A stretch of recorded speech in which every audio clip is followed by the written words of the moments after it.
Welcome back, one and all, to another Johnnie Torch live broadcast. This is episode number 31 for those of you keeping track at home. And I know some of you must be keeping track at home. Um, I want to start off right away by apologizing once again for my voice because I don't know how well it's going to last. So this cold that seems to never want to go away. So if I sound a little more Johnny Cash-ish, you'll know the reason why. So welcome in. Here we are. We have Torch News Roundup to bring to you tonight. Execute episode 66. I've been waiting 65 episodes to say that. And we want to also apologize for any, any breaks in the audio. I still can't manage to get this audio thing working to my satisfaction. Hopefully it'll work out for this broadcast. We'll just see how it goes. All right. First off, first order of business, as usual. We're not going to do a Survivor Series pre-show here because we honestly don't have the time. If we're going to do a broadcast, also with a WWE update, which is kind of disappointing because I haven't done a WWE update in quite a while. I don't know if there's a whole lot to say. The most interesting match to me is the Shield versus the New Day. Who do you pick in one like that? I don't know. It's going to be an interesting match to be sure. But we are going to have a little segment I like to call, say it with me now, kids, Johnny's NFL football picks of the week. Now, looking at our, let's see. All right, first off, last week, big week 10 in the NFL. Score of 10 wins and 4 defeats, bringing my season total to 92 and 54. I'm not doing too badly here this season. First off, I took the Steelers over the Titans. I don't even know what the outcome of that game was. I'm pretty sure the Steelers won from what I heard, but I wasn't home for that game. Dolphins over the Buccaneers. That's the makeup game, mind you. Remember, that was supposed to be the season opener, but the Hurricane scheduled to their bye weeks, which is fortunate. They both had the same bye week. I'm taking the Lions over the Bears, Browns, the Packers over the Ravens, the Cardinals over the Texans. It's an interesting one. This is another interesting one. The Vikings and Rams. I'm going with the Vikings, but I could very easily see the Rams winning this one. They have a very good team this season, it seems like. Saints over the Redskins. Giants. The Bills over the Chargers. The Broncos over the Bengals. Who's worse in that one? The Raiders in Mexico. They're going to play in Mexico. Isn't that the first time they ever played a game in Mexico? I'm going with the Eagles over the Cowboys, of course. The Eagles could beat the Cowboys even when the Cowboys are good. Seahawks at home over the Falcons. Again, if you have any thoughts on the NFL this week, any picks that you would like to make, put them in the comments below. And we'll see if maybe you'll beat me this week. To call Johnny's NFL football picks of the week. Okay.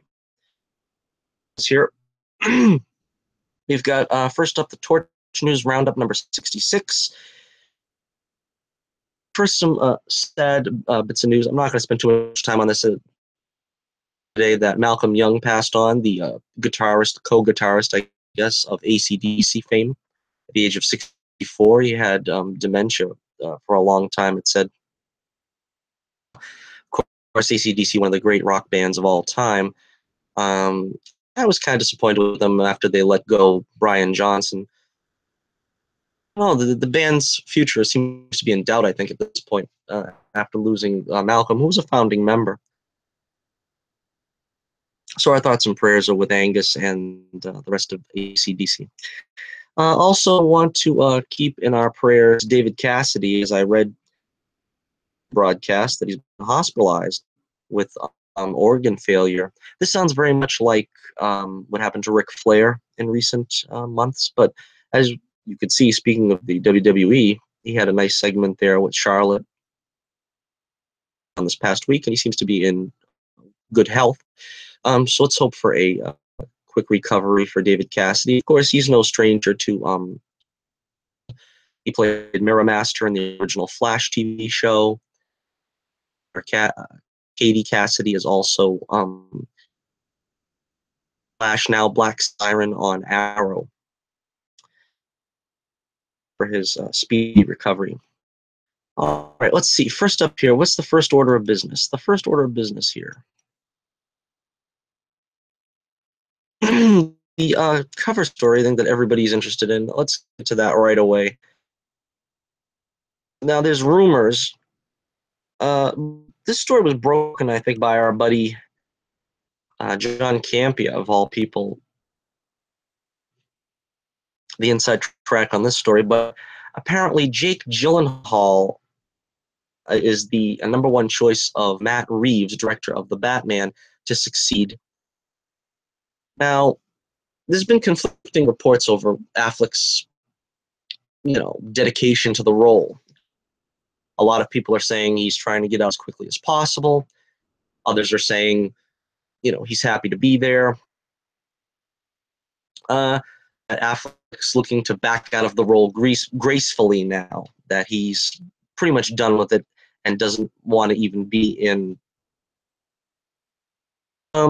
The most recent, and if you follow any of the Torch News roundups, you can find them replete with stories about in or is he out? Is he in or is he out?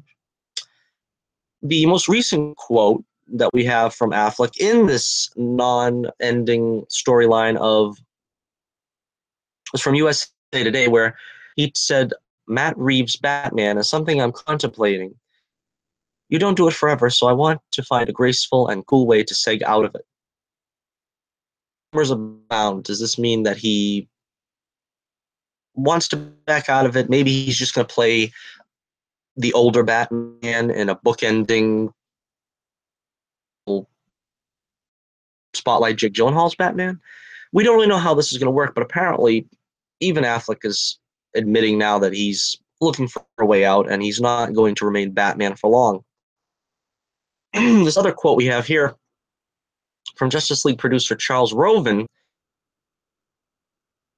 he says, Affleck remains committed to the Batman, and the actor and Reeves are working on the movie closely together. Movie on that, but I do work with Ben, so I know that he's certainly planning on starring in that film. Apparently, Affleck is still in as the Batman in the Batman. Jake Gyllenhaal will, it's not a done deal. It's still, I think it's a little more than a rumor at this point, but apparently Jake is going to be the successor. Now, how is this transition going to take place? Like 5 or 6 years younger, isn't he, than Ben? I'm not sure how old Ben is. As a matter of fact, I watched Batman v Superman yesterday. Trying to work out the timeline for Bruce Wayne's age has been always a little bit difficult in that movie. How old is he supposed to be? I pegged him at 42. He's more 45, 46. The date on the parents' gravestone says 81. So if we imagine he was about 10 years old, Bruce, maybe that'll make him 45, 46. I don't know. It's interesting to see. But there's not a huge age difference in Gyllenhaal being Batman. So I don't know if that would be taking them back to the beginning, an established Batman who already had Robin and Batgirl and Nightwing. Of course, Gyllenhaal, his family isn't a stranger to Batman either. Maggie Gyllenhaal played Rachel Dawes in The Dark Knight. She was very good, by the way. It's another one of those situations like Don Cheadle and that character. Is Katie Holmes better, or is I find there are two different characters to me. As I said, doing my brief reviews for the MCU, it's like just a different take on the character. I think Katie Holmes played a better for Christian Bale. She seemed more like someone that he grew up with. The Maggie Gyllenhaal Rachel seemed more impressive as the DA assistant. I don't know if I bought Katie Holmes quite so earnestly as an assistant DA, but Maggie Gyllenhaal was fine for that role. So I think it's one of those things where if Maggie was the first Rachel, more in that role of being the childhood friend, but because that part was largely Katie Holmes, to see her as that after the fact. And of course, they say Jake Gyllenhaal was supposedly up for the role of Spider-Man back during the shooting of Spider-Man 2, when it was touch and go as to whether Tobey Maguire was going to be able to come back because injury filming Seabiscuit. Seabiscuit. But I always thought that was a bit unfounded of a rumor because I don't. I think they would have waited a couple of months for course. But let me know what you think about this. Do you see Jake Gyllenhaal as the next Batman? Has he got what it takes? I don't know. He looks like he'd make a fine Bruce Wayne from this picture I've got up here. Of course, you'd have to give her the beard. Yeah, and anybody can pretty much fit the costume and still look imposing. I mean, I don't think he'd have any problems stepping into the role of Batman. It's the Bruce Wayne I'm more concerned about, and I think he's got. Now, how would they transition from the Ben Affleck Batman to the Jake Gyllenhaal Batman? One of the suggestions be that perhaps, because I was saying before, maybe it would be like a movie or something like that. It would be difficult because you wouldn't have any of the Superman or Justice League characters able to movie because it would be in the past. But we also have some news about Flashpoint here with Ezra Miller. Now, a lot of people are thinking that the Flashpoint movie, which is basically the Flash's solo movie of transitioning Ben Affleck out of the role and Jake Gyllenhaal in. Say, what fans understand when they hear Flashpoint would be almost like hearing a word like crisis. We start to understand that our precious DC universe will inevitably be torn asunder to an endless heart-aching fabric of multiversity. The DC hyperextended multiverse, as I plan to call it. So, from that, we're still stemming from that maybe this will spark off a multiverse, and the DC EU has been hinting all along that is going to take place in the same universe, that they'll do solo standalone movies that'll have nothing to do with the rest of the DCU.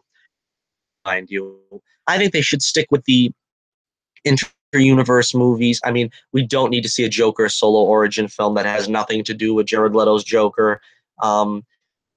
Just recast the roles. Marvel hasn't been precious with that. Replacing Norton from the Hulk, really that big of a deal because, and once they replaced him, they weren't ever going to go back to a solo Hulk movie, so it wasn't like they needed too much connectivity.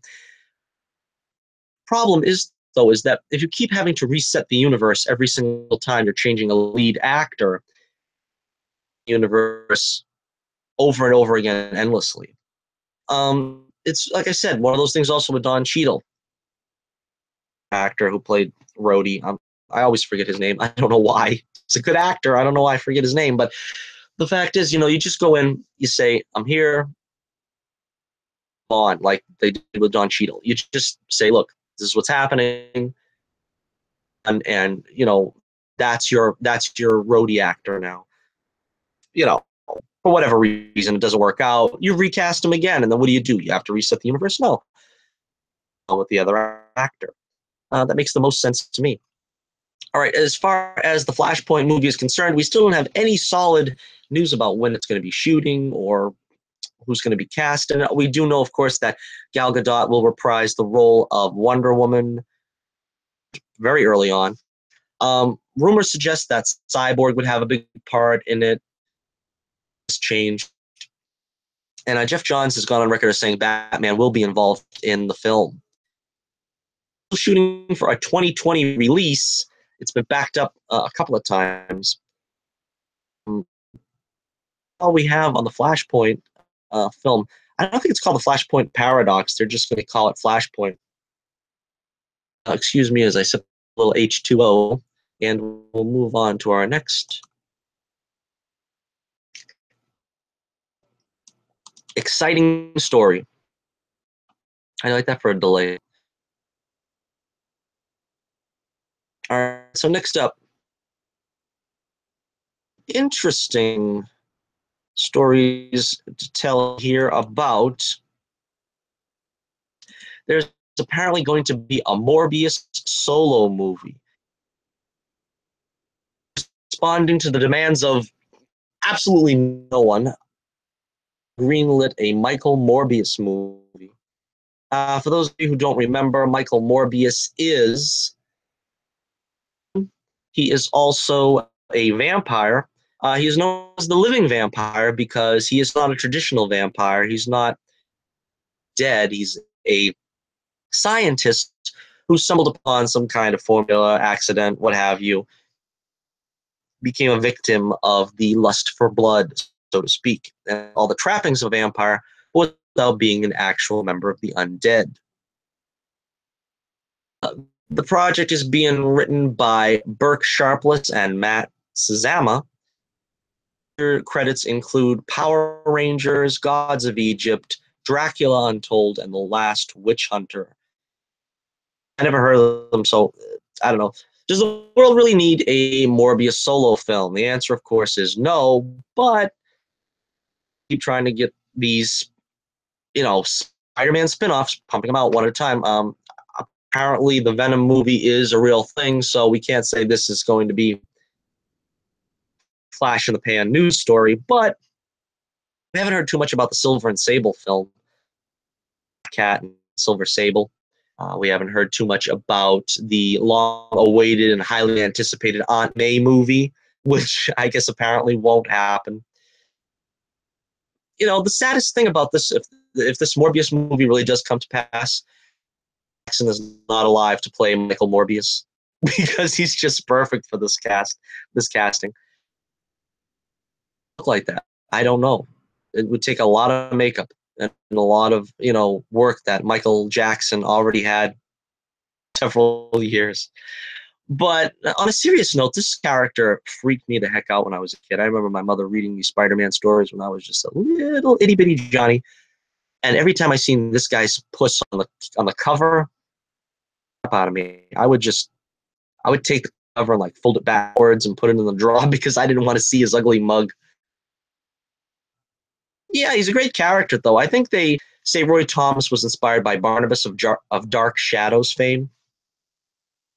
Became like a sympathetic vampire, something that was not really too popular back then, of course, too now, but probably could handle solo film. I think he would probably be better served as a Blade villain of all things. Because Blade is a member of the MCU now, and I think him and Spider-Man as a crossover. I would love to see maybe a Spider-Man movie with Blade as a guest star. That would be just awesome. But I doubt that's going to happen. I think if anything, Blade is going to be on Netflix. The blood and all the gory stuff that comes with vampires and stuff. It came to my attention when I was shopping in Walmart just a few days ago that they have Netflix action figures now. I really want to get the John Barenthal one that looks just like the Punisher. But they have a Blade figure along with Jessica Jones and Daredevil. They have a Blade action figure, and there is no Blade Netflix show. So I'm kind of thinking that might be the inclination, might towards there being a Blade show in the near future on Netflix. As good as mine, there's nothing substantial behind that right now. But excuse me. What do you think about the Morbius solo film? Is that something you're interested in, or is this just another one of Sony being Sony moments times so far in the past? All right, talking about characters that you don't expect to get a solo film. Let's take a look at this one. This one must take the cake. This is a big breaking story long ago.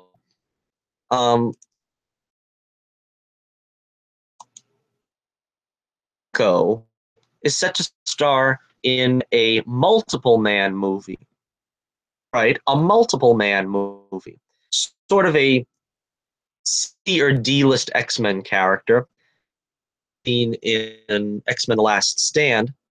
I don't remember who played him, but Jamie Maddox is the mutant who can split himself off into different bodies and you know, different spaces, all while being the same person. It was a good idea to them. They can barely get a Gambit movie off the ground. Fox and has been trying to get that Gambit movie off the ground. Gambit is actually a character that people would want to see. It's going to be sort of another, I don't know, Jason Bourne type attempt at just doing something in the X-Men universe that's a little different. Maybe be one of those Man on the Run movies or something like that. Produced by Simon Kinberg, who is helming the Dark Phoenix work done right now, and written by Alan Heinberg, screenwriters of the Wonder Woman motion picture. So, hands. What do you think? James Franco, of course, played the new Goblin, Sam Raimi Spider-Man films. He's got the chops, and I think this is confirmed that it's going to happen. The only thing that we could get out of James Franco was that he would be so good. Okay, so if you have any thoughts on a James Franco-led multiple man movie, comments below. And what kind of a movie do you think it's going to be? As we've seen, Fox is doing New Mutants as a horror film, color superhero type stuff with the X-Men franchise. Logan was, a grown-up Western or something. I don't know. I didn't see it, so I don't know. What could this be? Could this be, like I said, could this be a Man on the Run movie? Could this be a heist movie? Could this be maybe they're making it a comedy. You could see James Franco easily being, man, sitting back, taking a couple drags in one personality, and then there's another personality, maybe making cookies. I don't know. I don't know what they're planning with this. This would be interesting just to see on that basis alone. So let me know what you think about the multiple man movie. Okay. This is something that's very interesting to me. I've been saying all along, I've taken a long time seeing this. My brother and I have just recently seen Creed, a film we were waiting to see together for a long time. Both big Rocky fans, of course. I don't want to go into the whole thing right here because I'd like to do a Rocky retrospective the way I did one of the Karate Kid earlier this year. And you can still find that. Of course, I'll try to put a card up so you can check that out, where we'll look at the whole Rocky experience from the first movie to Creed. I'll give my thoughts on it there. But, in a nutshell, I'll say it was a good movie. It was very good. I really enjoyed it a lot. It was worth the wait. The actors were just great. I mean, I had just seen Tessa Thompson in Valkyrie, but she was great here. Bianca, was that what it was? She was interesting, of course. Michael B. Jordan as Creed, he was great. Sylvester Stallone reprising the role of Rocky, something that I thought wasn't going to be a good idea. I thought they should just let it go at that point because Rocky Balboa was such a great film. They kept a lot of the gravitas. Ryan Coogler, of course, I think wrote this one, directed it. And so he was very respectful to the Rocky. That was a concern of mine because Stallone had written all the Rocky films previous to this Rocky film per se. It's about Adonis Creed, but Rocky in the film, you have to make sure that he's. And I think for the most part, there was maybe one or two things, but we'll get to that another time. But as for this, we're talking about Creed 2. Now, apparently, Ryan Coogler is not going to direct it. This is everything we know about it thus far. Ryan Coogler's in the middle of, well, I don't know if he's in the middle of directing it. He might be doing post now on the Black Panther, so he is not going to be doing Creed 2 script. Apparently, Sylvester Stallone is taking over as the writer and director of Creed 2, which I think is a good move because Coogler stood very close to like the template for the original Rocky with Creed, the original film. But when you're going to do sequels of Creed, I think you need someone with a more approach, so to speak. And Stallone is good for that. His movies are nothing if not bombastic, especially since this one is going to tie in closely to Rocky 4, apparently. Now, this actor over here on the left is Dolph Lundgren, and it's been suggested that either he or his son will take on Creed as the villain in the next film. Apparently, Stallone has made some comments about this to the effect that, yeah, Dolph Lundgren will be in the film. This guy on the right is MMA performer Sage, and he revealed that he's tried out for the role of Drago Jr. The quote is, "The new Creed 2 movie is coming out, so I was actually going to audition for that. So hopefully that goes through. Ivan Drago's son in the movie. That would be pretty fun. He's like a really cool guy, and Dolph Lundgren seems awesome. I think me and Dolph Lundgren look kind of alike." Of course, that's no confirmation that we're going to see Drago Jr. in the film, but I find it kind of hard to believe that they're going to have Lundgren facing in that film because, 65 now or something? And,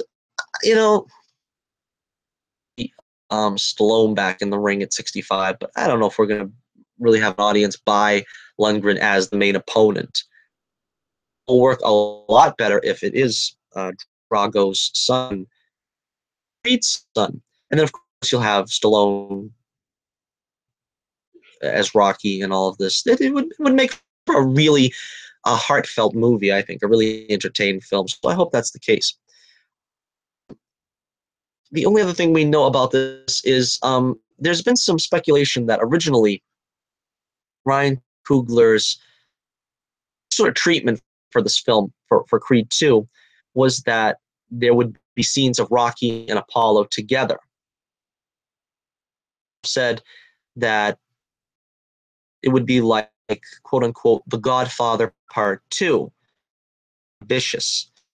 So apparently the idea was going to be to have flashbacks to young Rocky and young Apollo, Rocky 3-ish, and that Carl Weathers would reprise his role after all these years, and that they would use computer technology to de-age him and Stallone versions of themselves in one or more flashbacks. That sounds very interesting, but it's one of those things where I don't know how well technology has to offer an idea of that nature for a Rocky film. Now, usually we can pass that off on a superhero film or something, but a realistic film like this, I don't know how well that's going to look. It depends on the studio that's going to do this. But I don't know. I'm curious about it. I think that would be an interesting idea to put into the film and to have Stallone have some good interaction with Apollo after all these years that we haven't seen. Of course, really a stranger to the Rocky franchise. A lot of people want to forget Rocky 5, but we did bring back Mickey so that he could have a flashback with a Rocky that never really occurred in any of the movies. He loves you. All right, my voice sounds like Burgess Meredith right now. I don't know if anybody could tell. The last bit of business we got here. Filming is set to begin early in the new year, 21st, 2018 release. So that's another thing. If they're gonna work on this de-aging, to have some time spent doing it. Now, if they're gonna start shooting early next year, hopefully the visual effects will be done by November 21st of the same year. You know, it's kind of pushing your luck. And I, for one, am looking forward to the Rocky and Creed saga. All right, so that about wraps it up for our Torch News Roundup segment. Listening and joining me for 6. And now we're going to switch gears and appear with, let's see if I can find my notes. That's the wrong one. Okay. This Week in Comic Book Television segment. First, I also want to mention here, I've got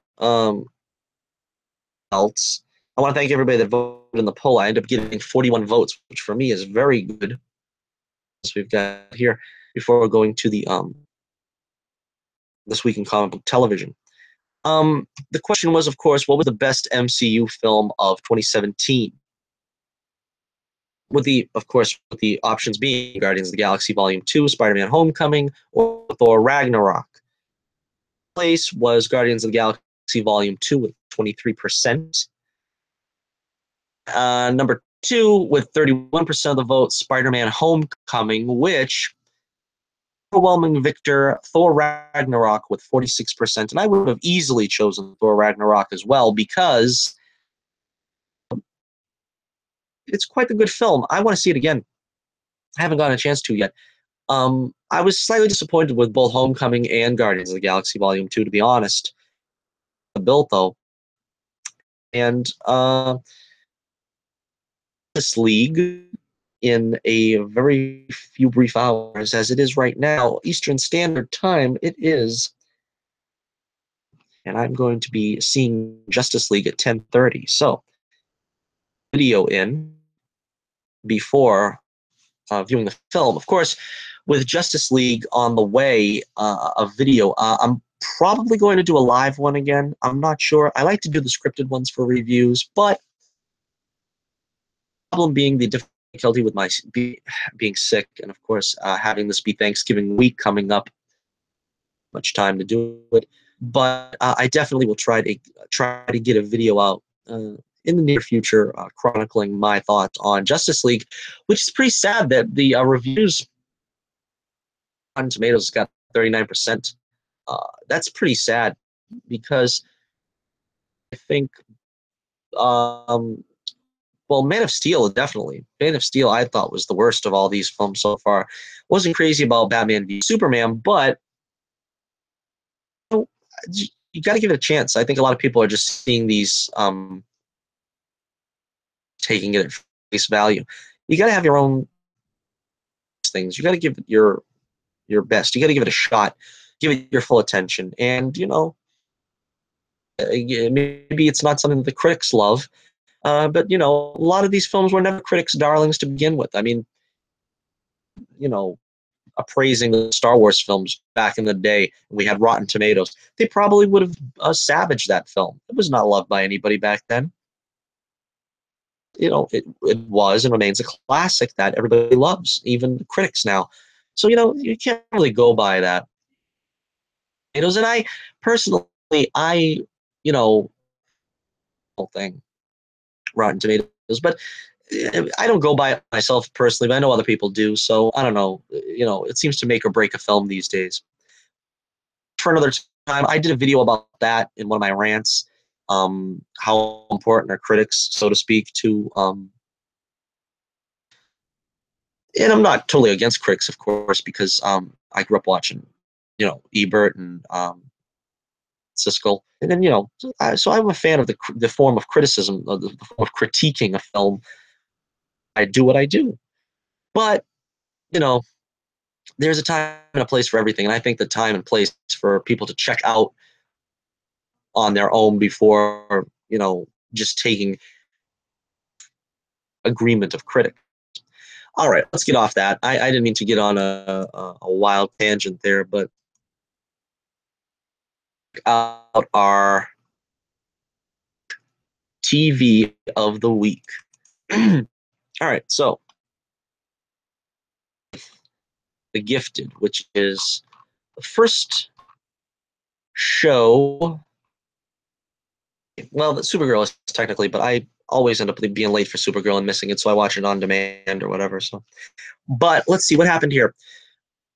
Back at the beginning of when Marcos met Lorna for the first time and introduced them, that was pretty cool.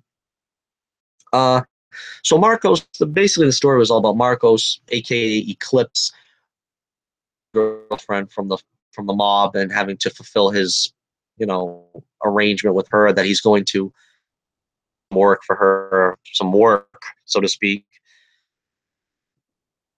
You know how that's going to put a strain on his relationship with Polaris. Now, Polaris, of course, finds out that he's working for Carmen, which is her name, of course, and that puts a strain on their relationship. On the other hand, we have Thunderbird has found Blink, and he's kind of getting close to her now. It seems like she wants that mind to come to pass because that's why she left. Removed, but then again, I think she's grown fond of it. Johnny Boy now, he's conflicted as to what to do because he's still a boyfriend with. Now he's kind of thinking a little bit. I don't know if he's gonna between two lovers thing. I don't know. We'll see. The subplot there was the Strucker family and Lauren's boyfriend Wes was shady and found out about it. He came clean. He ends up leaving the show because I don't know. He had something that was okay. It was not that interesting, but it was all right. It's going to be challenging for them to try to keep the Strucker subplot interesting. I mean, the characters are interesting, but what challenges can you in front of? Because most of these other characters that are like the D-list X-Men or the C-list X-Men, to be fair, kind of action adventure thing going, and it's kind of hard to. That's what's probably going to give them trouble in the future. We find out that Reed's dad is working for Trask. I'm hoping this is the same Bolivar Trask that was played by Peter Dinklage. I'd love to see him in the office of the Sentinel Services or something. That would be cool. I don't know what the timeline is here. I think this is the same timeline. So, Dinklage is probably dead at this point. He was around in the 70s. But yeah, it was a good episode. I thought it was pretty entertaining. I'm going to give this one 4 stars out of 5 for The Gifted this week. 4 stars out of 5. To The Gifted on Fox, Monday nights at 9. Where I'm usually watching it for some reason. I've gotten to be a fan of live tweeting the show because a lot of the people there, I mean, Chung even liked one of my tweets. A lot of the stars there actually are very interactive, and so is the a lot of fun. They've times too. It's a lot of fun to live tweet the show. Out, we're going to continue on. We've got, let's see. Next up on the agenda, Gotham. Let's get Gotham out of the way because favorite of the week. So there's still hard feelings between Jim and Harvey because Jim has taken his job, is not the captain any longer. It's pretty much a miracle that he was captain as long as he was, to be totally honest with you.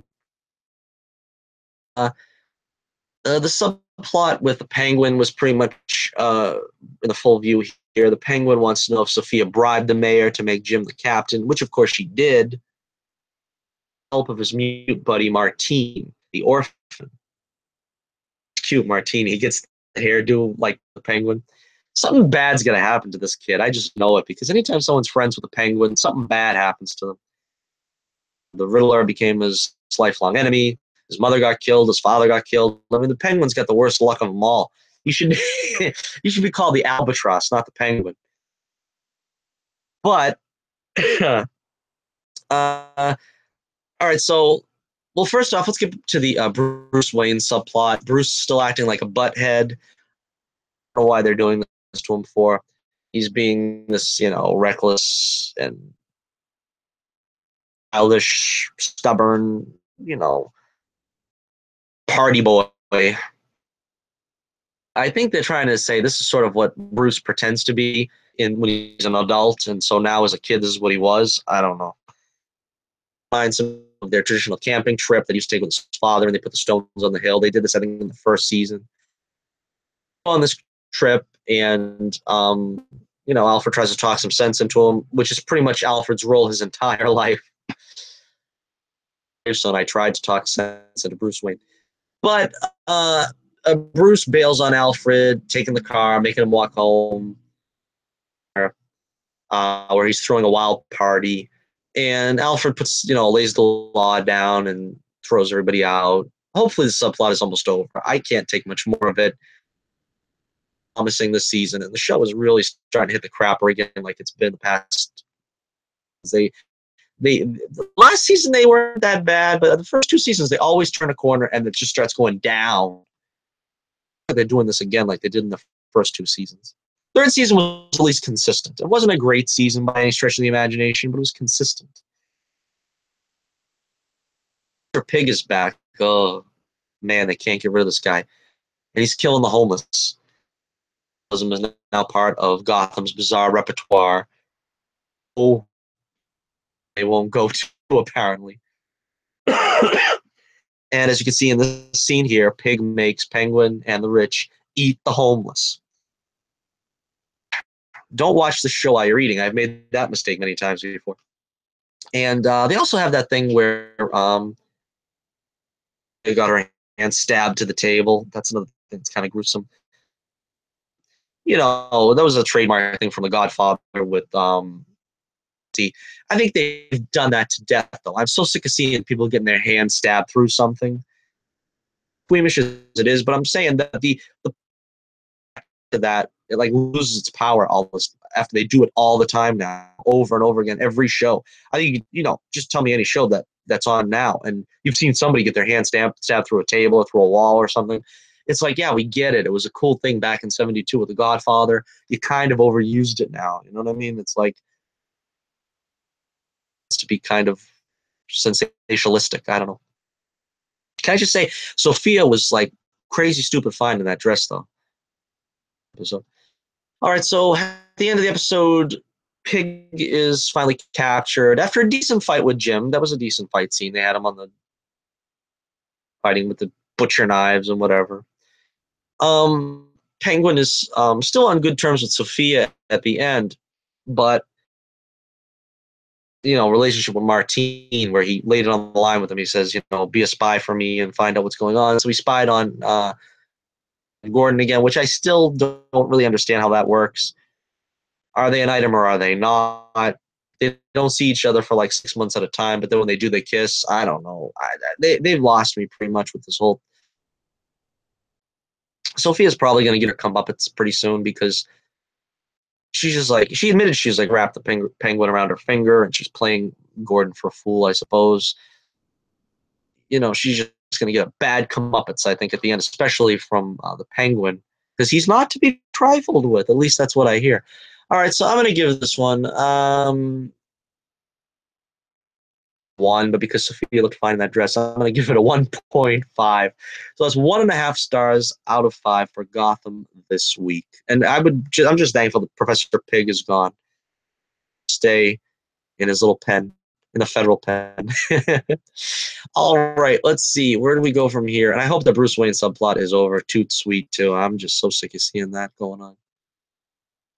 Arrow. Let's see. This week on Arrow. This was the follow-up to last week. That's like a two-parter with Slade. Slade Wilson's back, and that's what made last week so great. I didn't think this week was quite as good. A little more action from Ollie finally, which was one of the things I really look forward to, was seeing Ollie back in action. Supposedly, I think he, like I said, I think he's suffered an injury, Amel, and that's why they're giving him a lighter load. But come on, got to get him back in that costume. This is driving me nuts. Like I told you last week, I'm getting the shakes. I can't take much more of this. They can't do this to me.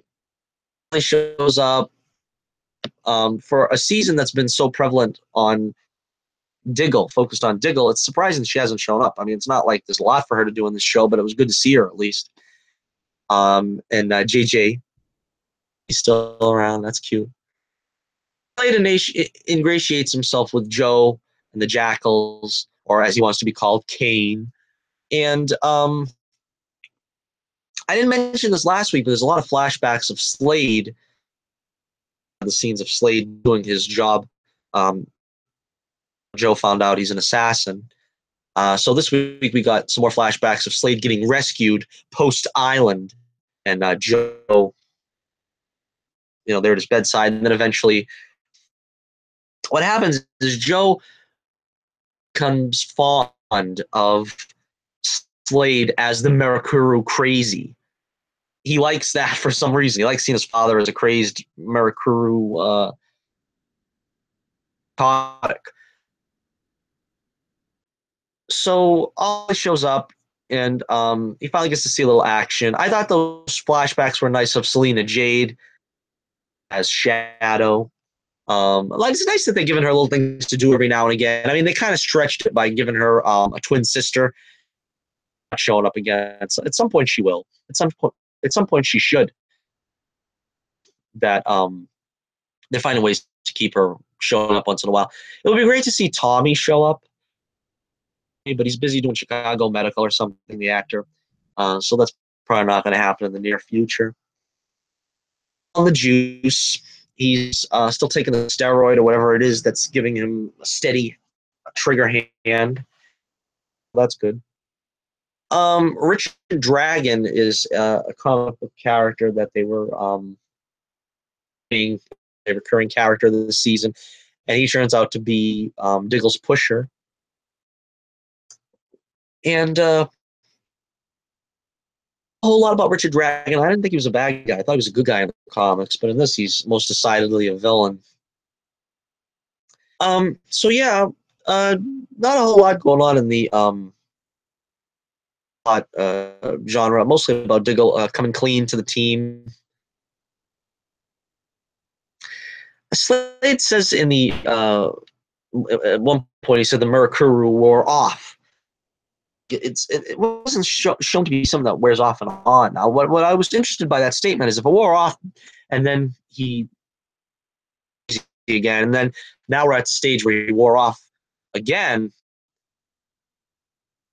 I mean that he's going to get crazy again. I mean, they can do anything they want with this. I guess it just comes and goes, sort of like the lizard. I guess he turns to the lizard and then he changes back. I don't know. In Spider-Man, ruse to free Ollie, and lots of gunplay. I still am not crazy about that. Green Arrow using guns. I don't like seeing the Green Arrow kill, although they've gone back and forth on that about a dozen times. Cool action, so that was pretty good. The climactic fight between Slade and Joe was fun. Ollie saves him. And, that was interesting. Slade says he doesn't want to be Deathstroke anymore. And Joe escapes. Slade finds out about Grant. Now, we knew about Grant because Visions of Tomorrow episode where Grant was the new Deathstroke, not Joe. So, I guess, Slade's wife kept that from him, but try to find Joe and Grant. And, be interesting to see him come back as a villain.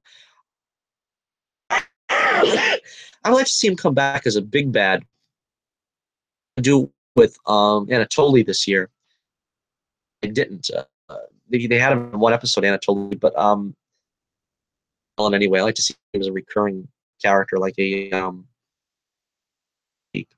All right, so yeah, like I said, I don't know if it was the most substantive episode. Like I said, Richard Dragon didn't impress me. The Diggle subplot still, I'd like to see Ollie in costume. But on the plus side, Slade Wilson, usual, and like I said, I like the subplot with Joe and the flashbacks. That was cool.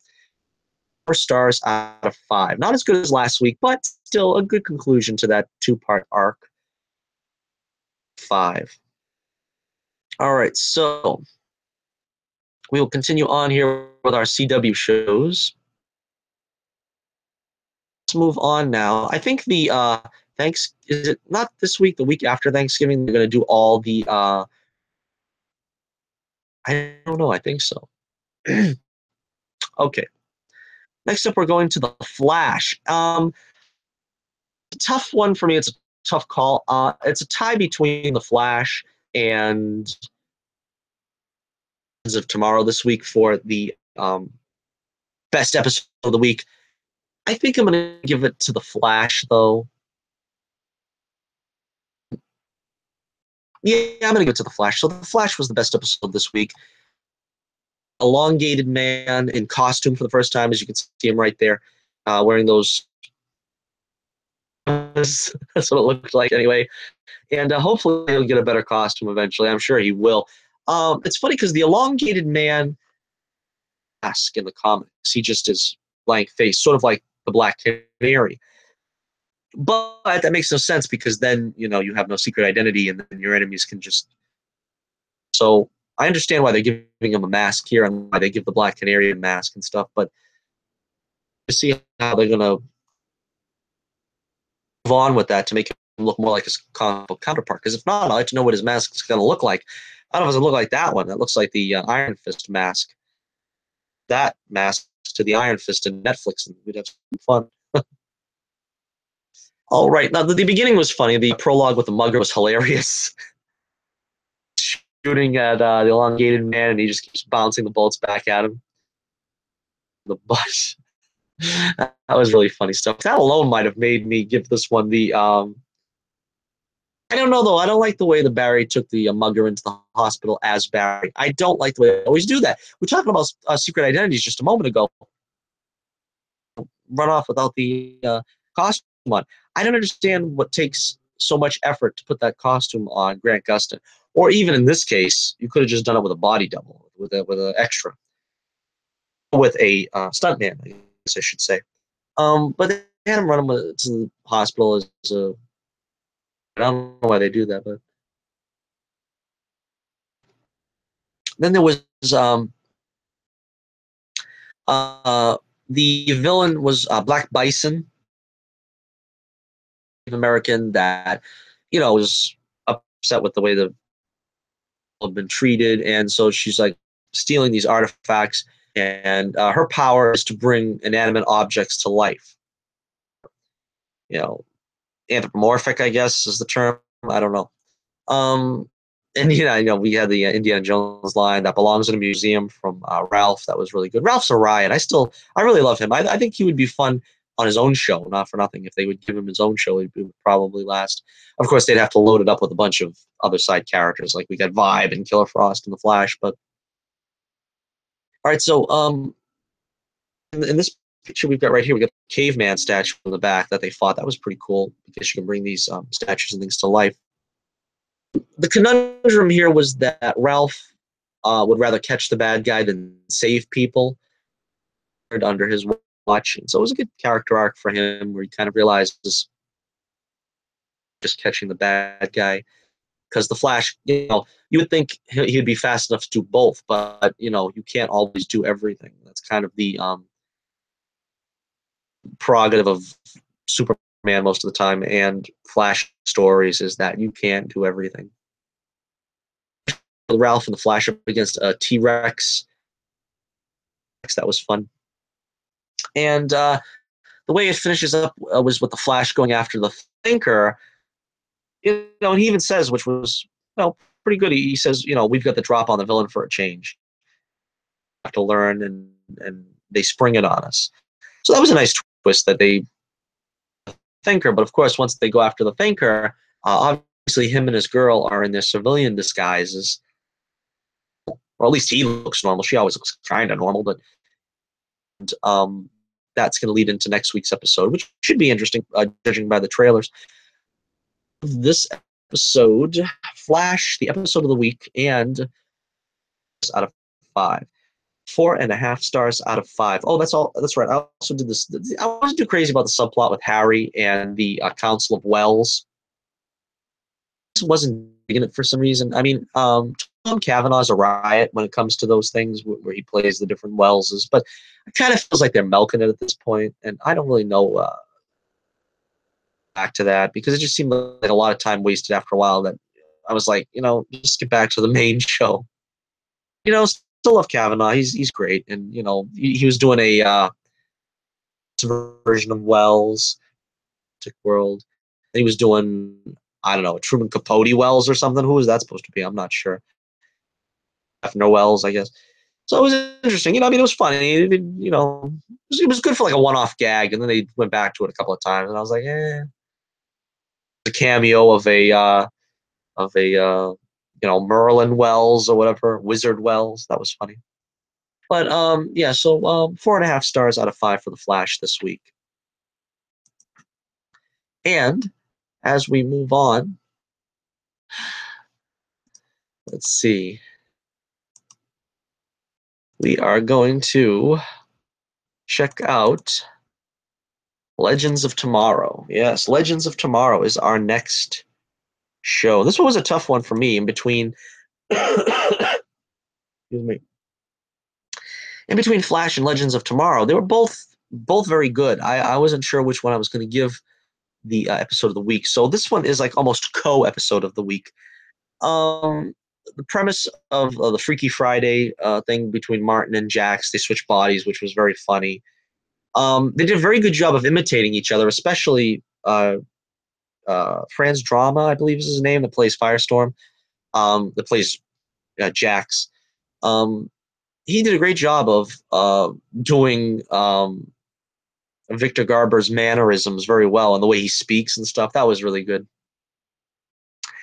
And yeah, that was like the fun subplot through the whole thing. But the storyline was basically based around Helen of Troy on the loose in the 1930s Hollywood setting. I think the girl playing Helen of Troy, she wasn't bad looking. She kind of Fay Ray-ish. I could see what they were going for, sort of an actress from the 30s. Katie Lotz is much better looking, though. Launched 1,000 ships, in my opinion. Also, speaking of that,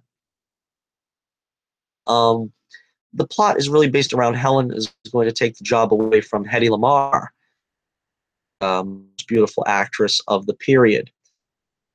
She was Martin Stein's boyhood crush, obviously. That was pretty funny going gag through the episode. I thought the girl playing Hedy was pretty close. They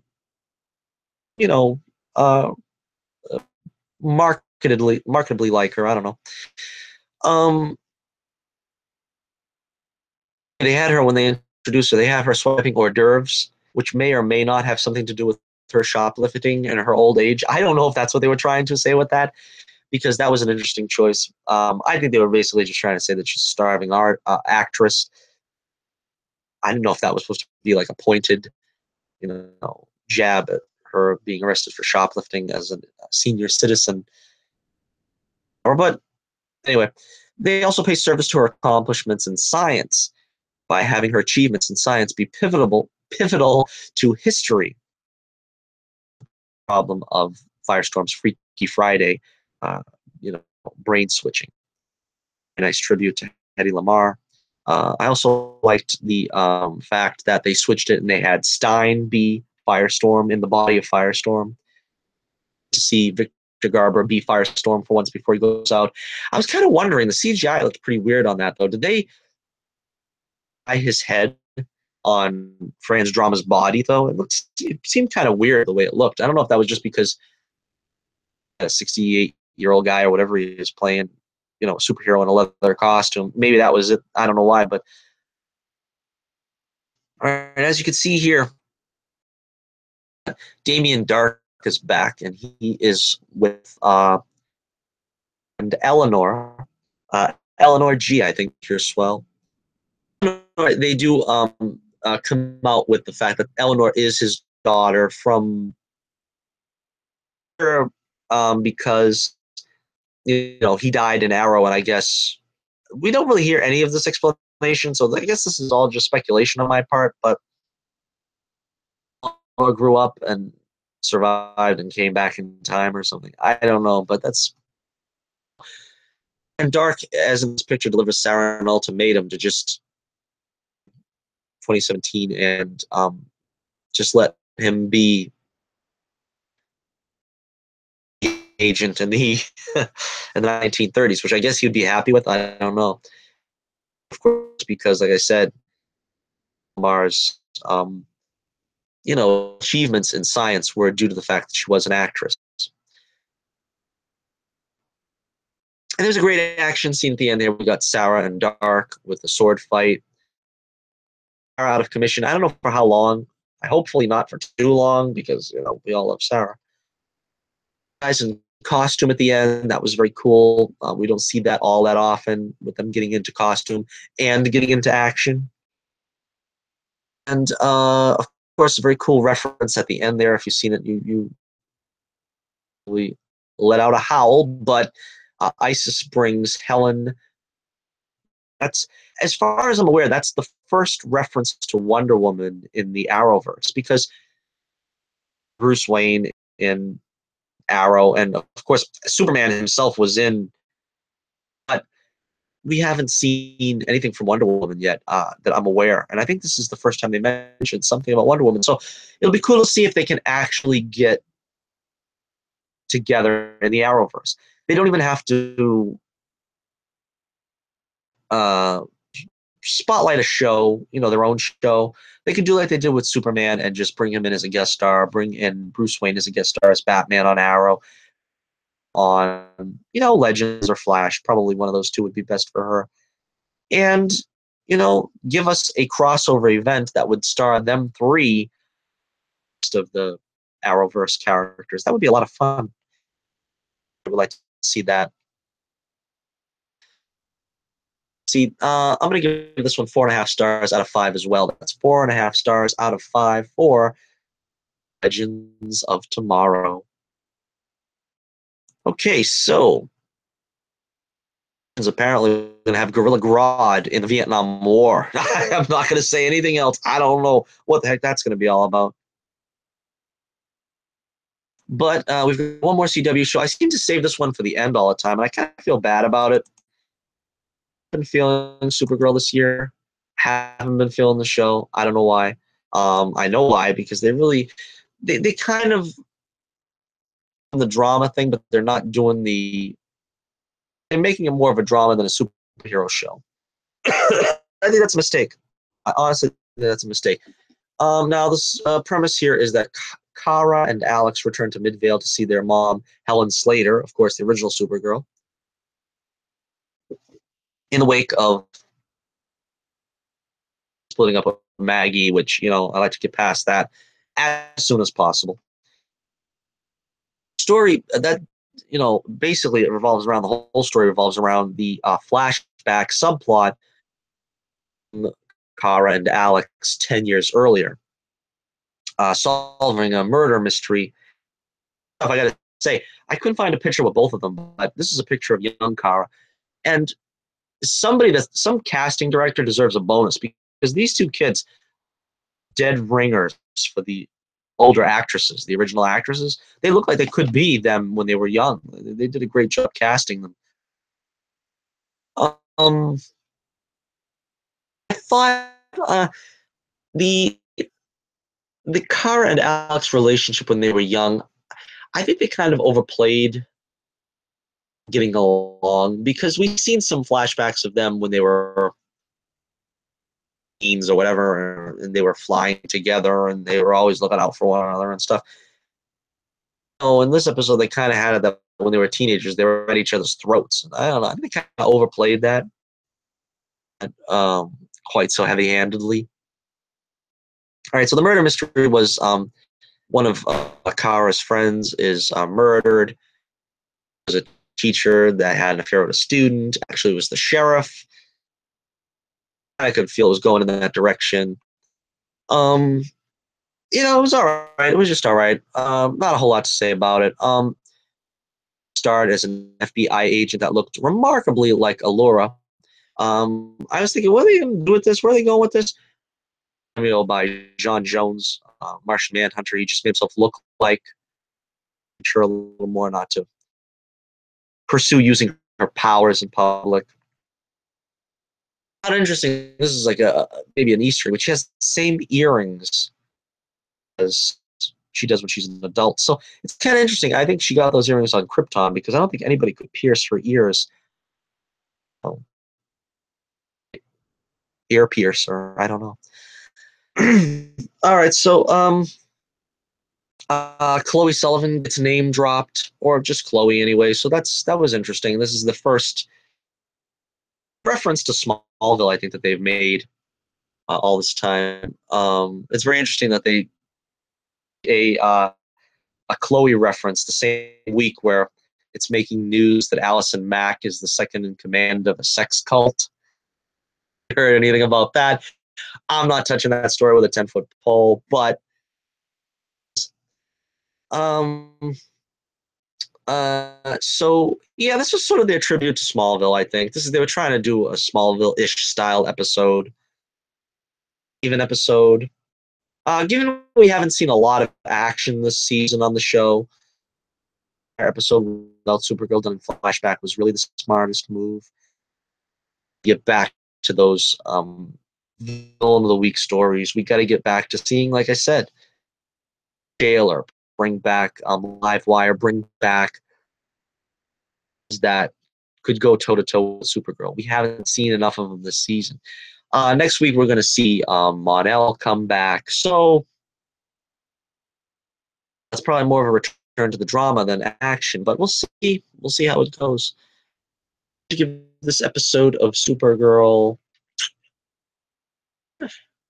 I'll give it 2.5 stars out of 5. That's 2.5 stars out of 5 for this week on Supergirl. All right, you would think that we would be done, and if I had any sense, I would be done because my voice ain't gonna last. I also want to. We got caught up with MacGyver. Brief outline on the last 2 episodes. I don't know if was there a new episode on last night. I wasn't home. I don't know, so I can't. The Friday episode, but for the 2 previous episodes before that, let's take a look and see what happens. All right, episode 6. MacGyver and Jack dressed as elves in an attic. What a way to start an episode. That was fun. To escape. That was pretty cool. All right, this episode was about the gang having to put out a fire in a war-torn country around Nigeria. It was a pretty good episode. They had a great action scene with a car chase with Mac trying to secure a jet engine on the back of a pickup truck. I was complaining a couple of weeks ago or a couple of episodes ago, I don't remember, but that they lousy green screen effect on the car chase when they were having them flying up and down in the car and this and that. Here, it was a couple of scenes you could tell was very green screenish. I'm not the most picky guy when it comes to green screen. I'm not going to point it out unless it's ridiculous. So that's what I mean. It wasn't ridiculous here. It was the other episode, but here it was pretty effective. So I got to give them points for that. On Fire was funny. I thought that was cool. He's always funny, Bozer. Truck into the Batmobile at the end. That was pretty cool. They used the jet to blow out the fire, and the village is saved. They tied this in with what they did last year about Mac visiting the daughter of his CO. And so, yeah, it was a pretty cool episode. Yeah, like I said, all of them, they're all pretty much like 4 stars out of 5 episodes. Episode 7, we had this one started with caught in a tree. There was the Ewok debate they had. They were trying to do some kind of thing, I guess, with that. But Jack was right. I think the Ewoks were intending to eat them. They say that as much. It says Han Solo's supposed to be the main course at a banquet. That's pretty much what it was. It was all right. Jack was robbed. He was robbed of a Telly Savalas painting. That was pretty funny. Ad's dog tags were missing, which was the important thing to him. Or had to deliver a heart and a doctor to a patient. There was a couple of Hulk references, and me being a big Hulk fan, I always Max says that Jack is going to Hulk out, and Jack says, "Don't make me angry" or something in Spanish. I don't remember what it was, but it was pretty funny. And the new girl check out the Jack robbery, and they find the kid, set him on the straight path. Again, nothing special, but it was good enough. I would give this one maybe 3.5 stars out of 5. So there is your update on MacGyver. I'm still not caught up with Riverdale. I don't know if I'm ever going to get caught up with Riverdale. I don't know if I even want to put myself through that again, but isn't to me, I don't know. Maybe I will catch up on Riverdale.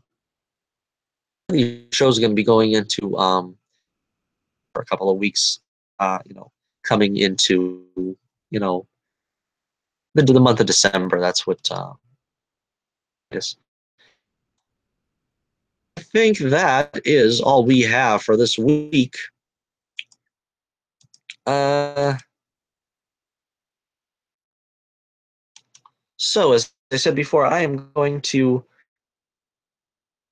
do a Justice League video next day. I'm probably going to do it tomorrow, but we'll see.